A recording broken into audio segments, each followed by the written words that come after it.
It's Tuesday, August 6th. I'm Lucie Steiner. And I'm Sam Seder. Which of these stories will you be talking about today?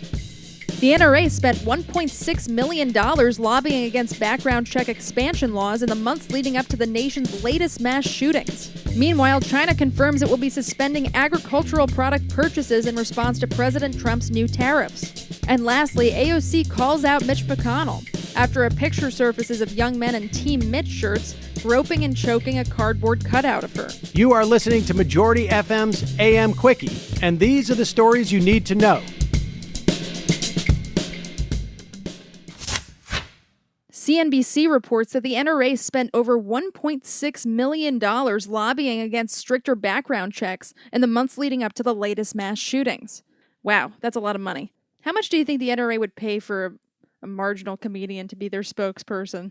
I can do it. You know, it's good therapy for when you lose your kid in a mass shooting. Getting a gun, going to the shooting range. Have you tried that? One of the dozens of bills targeted by the NRA is H.R. 8, a bipartisan proposal that passed the Democratic-controlled House in February, but has yet to be taken up by the Republican-controlled Senate. CNBC found that lobbyists also wanted changes to the Background Check Expansion Act. Man, they're very "what have you done for me lately?" Calls for tougher background checks have increased again in the wake of 3 mass shootings that left over 30 people dead. Chinese companies have halted purchases of U.S. agricultural products, marking the latest escalation in the trade war between the United States and China. A spokesperson for the Chinese Ministry of Commerce said Chinese companies have stopped purchasing U.S. agricultural products in response to President Trump's new 10% tariffs on Chinese goods. Bloomberg News reports that China, one of the largest buyers of U.S. agriculture, may cut off agricultural imports completely in response to the new tariffs. The U.S. Chamber of Commerce warned last week that tariffs will, quote, undermine an otherwise strong U.S. economy.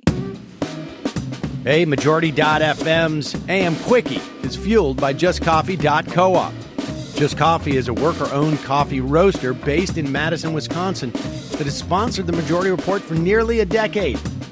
Check out their collection of fair trade roasts, including our own Majority Report blend, and regardless of what you order, receive 10% off of your order when you use the code MAJORITY at checkout. All shipping, of course, is free. That's coupon code MAJORITY at justcoffee.coop. Representative Alexandria Ocasio-Cortez called out Senate Majority Leader Mitch McConnell on Monday night after a photo surfaced on social media showing a group of young men, quote, groping and choking a life-size cardboard cutout of the freshman congresswoman, all while wearing shirts that said, quote, Team Mitch. I'd honestly be more surprised if a group of young men wearing Team Mitch shirts were like working at a soup kitchen. Sharing the photo, Ocasio-Cortez tweeted at McConnell, writing, quote, just wanted to clarify, are you paying for young men to practice groping and choking members of Congress with your payroll? Or is this just the standard culture of hashtag Team Mitch? The photo emerged Monday, just one day after Ocasio-Cortez publicly condemned McConnell in the wake of the El Paso and Dayton shootings for not calling on the Senate to vote on the H.R. 8 gun reform bill. And now for what we're following today. Some quicker quickies. Quicker quickie. From the new food economy, those fuzzy brown bowls served at Chipotle and Sweetgreen restaurants that are supposed to be compostable actually contain something called, quote, forever chemicals that have been linked to cancer. The Hill reports that House Judiciary Committee Chairman Jerry Nadler will decide whether or not to move forward with articles of impeachment against President Trump by late fall of this year. Politico is reporting that a leading climate scientist is quitting the Agriculture Department after 2 decades because of the Trump administration's efforts to bury his study showing how rice loses nutrients due to the rising carbon dioxide in the atmosphere. And the Dallas Morning News reports that President Donald Trump, who plans to visit El Paso this week, still owes the city more than $500,000 in expenses related to a rally of his in February. Quicker quickie.